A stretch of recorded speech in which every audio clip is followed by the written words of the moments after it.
여보세요? 여보세요? 네, 시청자님 안녕하세요. 네, 안녕하세요. 네, 어느 지역에 어떤 물건 고민 있으실까요? 저는 지금 강서구 운양산 아이파크 이편한 세상에 거주 중이고요. 네. 지금 얘를 매도를 하고 제가 지금 생각하는 거는 서울역 센트럴파크 자이를 생각을 하고 있거든요. 네. 네. 그래서 그쪽에 대한 전망이나 뭐 하는 게 괜찮을까 하는 부분 때문에요. 네, 알겠습니다. 우장산 아이파크 이편한 세상 지금 거주 중이신데 이 물건을 매도한 다음에 이제 이주 고민이 있으신 것 같아요. 네네네. 네, 지금 시점에 서울역 센트럴 자이로 이주해도 괜찮을지 상담 도움 드릴게요. 팀장님도 네. 지금 함께 듣고 계시거든요. 인사 나눠보세요. 네. 안녕하세요, 시청자님. 안녕하세요. 네, 반갑습니다. 네. 우리 시청자님께서도 1주택자신가요? 제가 지금은 1주택자인데, 예. 제가 올 4월 달에 아파트 하나를 네. 매도를 했거든요. 네네네. 그리고는 지금 없어요. 네. 그것도 차익을 어느 정도 남기고 매도를 하셨겠죠? 네, 한 1억 정도? 그러시면 지금 당장 매도가 조금 힘든 건 알고 계시죠? 힘들어요?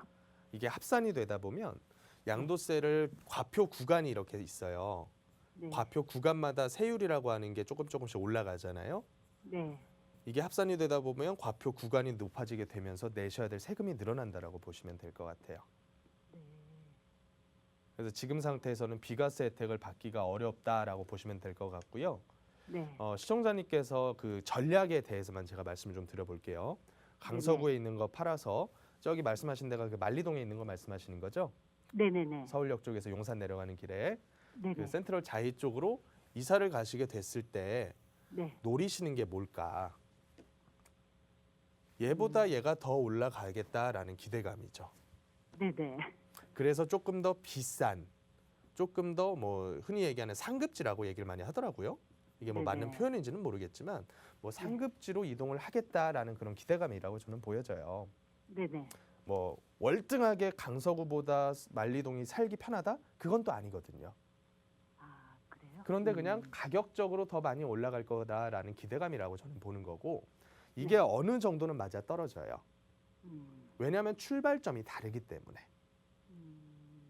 그런데 이런 생각을 해볼 필요가 있어요. A라고 불리는 데가 있고 B라고 불리는 아파트가 있다. 그러면 얘네들의 특성은 다 다를 거란 말이죠. 가지고 있는 특성들은. 근데 그 특성들을 다 패놓은 게 바로 가격이라고 봤을 때 가격이 더 비싼 아파트는 앞으로도 그 갭 차이가 점점 더 벌어질 거예요. 그런데 문제가 있어요. 문제가 뭐냐면 얘네 둘이 움직이는 기울기가 같이 간다라는 거예요. 방향이. 덜 올라가더라도 얘는 같은 시기에 올라가고 만약에 떨어지는 때가 왔다라고 해도 얘가 떨어지면 얘도 떨어지는 대로 간다라는 거죠. 그러면 우리가 옮긴다라고 하는 거는 얘를 팔고 여기로 간다라고 하는 거는 조금 더 안 좋은 아파트를 더 비싼 가장 비싼 때에 팔아서 가장 비싼 때에 더 좋은 아파트를 잡겠다라고 하는 전략인 거죠. 제 말씀이 이해가 되시나요? 네네네. 그래서 저는 어떻게 생각을 하냐면 이게 방향성이 제가 왜 같다라고 말씀하냐면 여태까지 한 20, 30년 동안 그러니까 통계상에 나와 있는 모든 시기들에 대해서 제가 분석을 해보면 시차는 일부 존재를 해요. 뭐 3개월이건 6개월이건 어디는 먼저 떨어지고 어디는 뭐 늦게 떨어지고.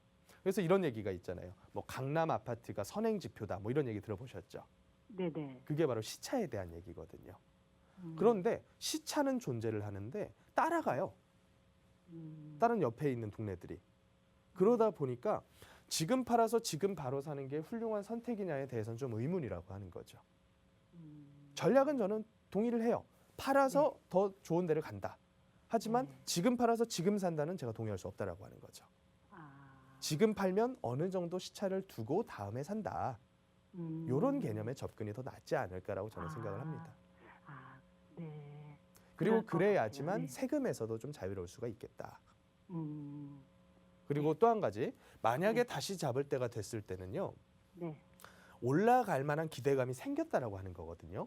네네. 그러면 그때가 됐을 때는 세금 문제도 지금은 뭐 규제책이 겹겹이 쌓여 있는데 이건 역시도 어느 정도는 부양책 쪽으로 선회를 했다라고 하는 거거든요. 그러면 여기서 판돈 가지고 쥐고 있었으면 굳이 한 채 잡을 필요가 있을까?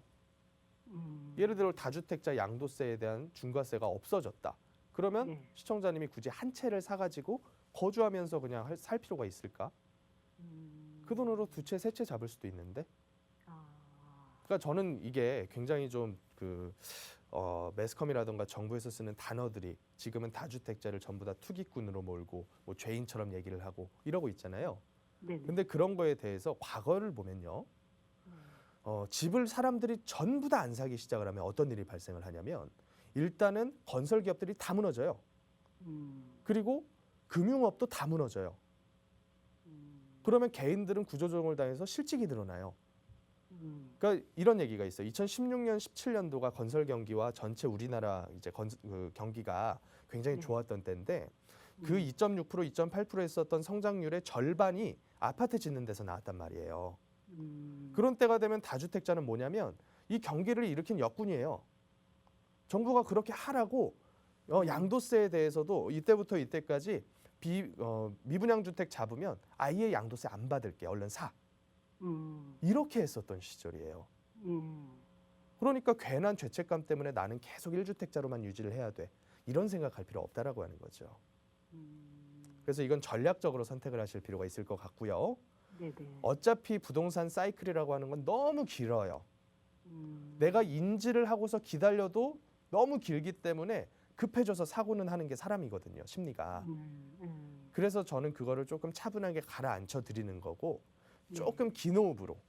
어차피 시청자님이 연세가 70대가 됐다고 하더라도 앞으로 30년 더 사셔야 돼요. 긴 호흡으로 그냥 시장을 좀 볼 필요가 있지 않느냐가 제 의견입니다. 아, 네, 알겠습니다. 네, 여기까지 좀 감사합니다. 정리할게요.